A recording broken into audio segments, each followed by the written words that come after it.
There was a really interesting spot at the start of this match, which I think we want to talk about first, which was just before the first ad break. Matt Riddle kind of came off the side of the cage, hit a kick onto Thatcher, and then as he was down, did like a PK to his face, essentially. The cameras then cut away, and we see Thatcher pouring blood from his mouth. We see him scrambling on the mat and picking up, supposedly, his teeth from the floor, and the commentators are like, oh my god, that's his teeth. And he goes over to a doctor that's outside the cage, and they're checking his mouth and shining a light so you can see all the blood in his mouth, which was a great visual. I love that. And then they're like, can you still fight? And he goes, yes. And then it cuts to an ad break. And then when they come back, they're wrestling. You have some thoughts about this spot, don't you, Adam? Yeah, it looked really fake. I thought it was a fun angle. I thought it made the match seem bigger, which in turn made Matt Riddle seem bigger because of the fact that it's his big send-off. Wasn't real, I don't think, not at all. Which made me wonder where they got the teeth from. Whether or not they just, they're at the performance center, someone takes a tumble and it's like, oh, we'll need those. It's Cesaro's from that time ago. They've just kept it. Do you have my teeth? No. There's a little Simpsons reference for you, Pete. So I think this has been done primarily because, bless their cotton socks, WWE have always been keen on cosmetic enhancements for their wrestlers. It's mostly been the ladies, of course, with certain cosmetic enhancements you can get. But I think it'd be just like, hey, Thatcher, welcome to the roster. When you going to sort your teeth out?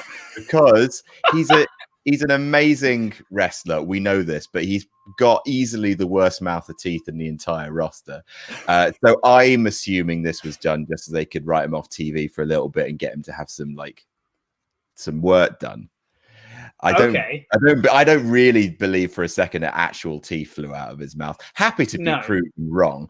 But no, the way that they set it up with the PK, with his back very clearly to the camera, the fact there was a cutaway, the fact that, so it just seemed like, did Kurt Angle just have a load of teeth in his pocket, just ready to give to Thatcher?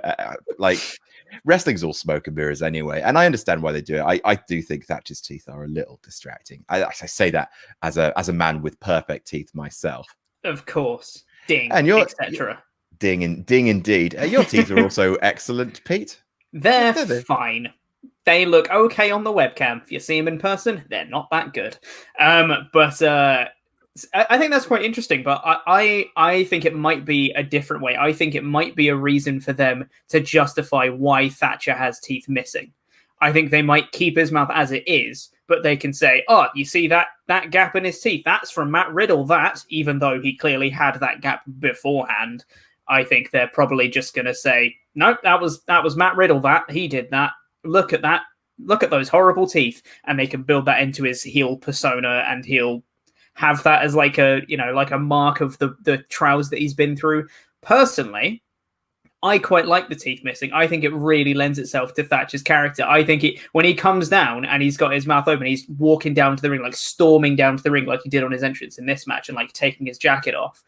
I think he looks super duper cool. And I'm like, I really don't want to fight that guy because it looks like he's been in about 70 fights already today. So yeah, I'm all on board the Thatcher train at this point.